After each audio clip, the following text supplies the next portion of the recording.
महाराष्ट्र में विधानसभा चुनावों की सरगर्मी शुरू हो चुकी है। राहुल गांधी ने महाराष्ट्र के सांगली से कांग्रेस के चुनाव प्रचार का आगाज कर दिया है। कांग्रेस अध्यक्ष मल्लिकार्जुन खड़गे के साथ महाराष्ट्र दौरे पर पहुंचे राहुल गांधी ने सांगली की इस रैली में ये बता दिया कि आगे वो किस लाइन पर प्रचार करने वाले हैं और महाराष्ट्र में किन किन मुद्दों को वो उठाएंगे।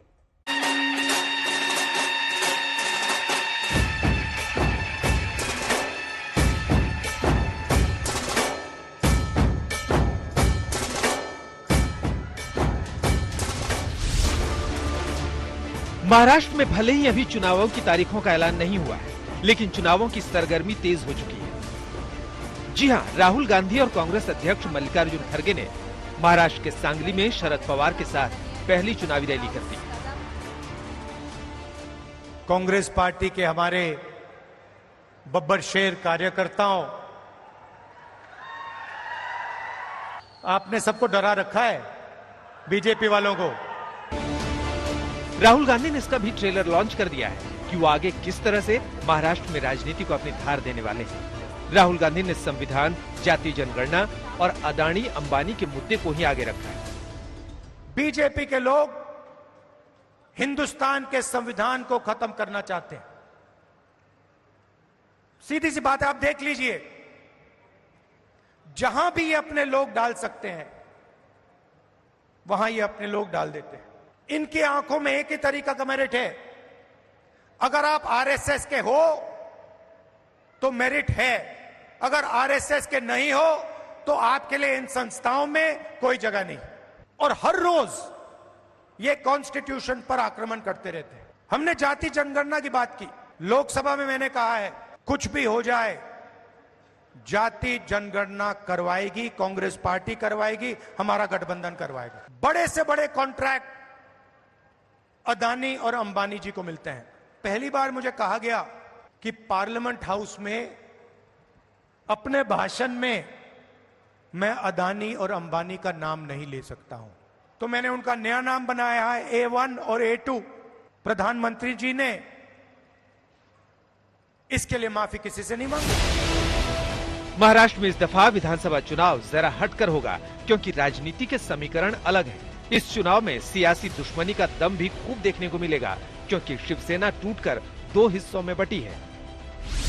उद्धव इंडिया गठबंधन की तरफ है और एकनाथ शिंदे बीजेपी की तरफ। तो एनसीपी भी दो धड़ों में बटी है। शरद पवार इंडिया गठबंधन की तरफ है और अजीत पवार बीजेपी की तरफ है। लेकिन इंडिया गठबंधन और महाराष्ट्र एनडीए की इस टक्कर में इंडिया गठबंधन का जोश ज्यादा हाई है। वो इसलिए क्योंकि लोकसभा 2024 के चुनाव में महाराष्ट्र के अंदर इंडिया गठबंधन को लीड मिली है। एनडीए को 17 सीट, बीजेपी को 9, शिवसेना को 7, एनसीपी को 1 सीट मिली, तो इंडिया गठबंधन ने 30 सीटें जीती।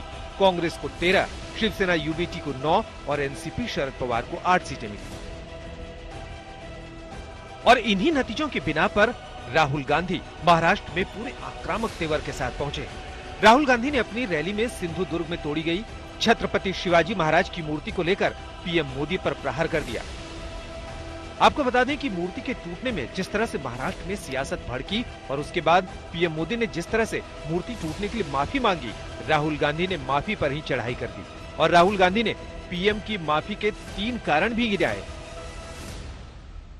मैं आज सर झुका करके मेरे आराध्य देव छत्रपति शिवाजी महाराज की उनके चरणों में मस्तक रख के माफी मांगता हूं। अब मैं ये समझना चाहता हूं, प्रधानमंत्री जी ने किस कारण माफी मांगी? अलग अलग कारण हो सकते हैं।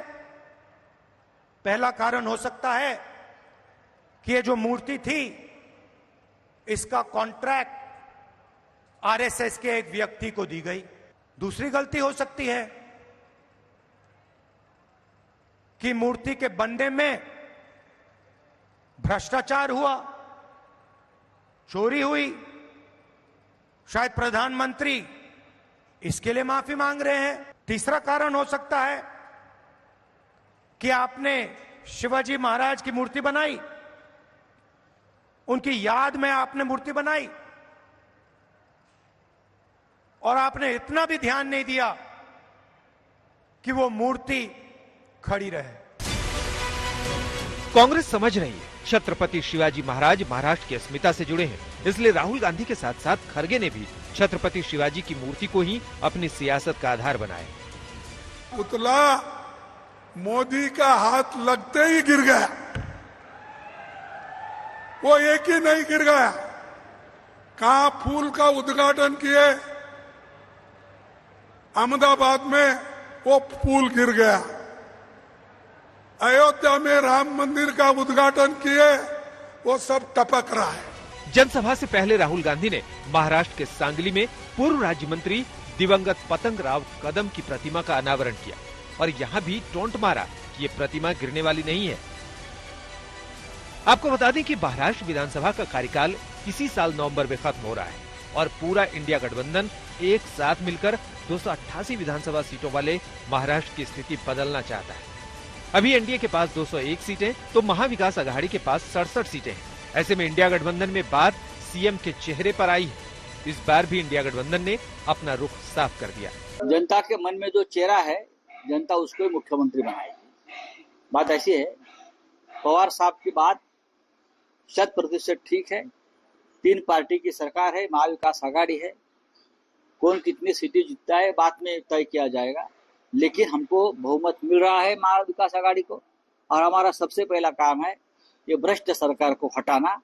हम मुख्यमंत्री के बारे में कभी भी चर्चा कर सकते हैं। राहुल गांधी, शरद पवार और उद्धव ठाकरे एनडीए को पछाड़ने के लिए पूरा तालमेल रखना चाहते हैं। चुनावों को लेकर मास्टर प्लान एनडीए यानी महायुति भी बनाने में लगा हुआ है।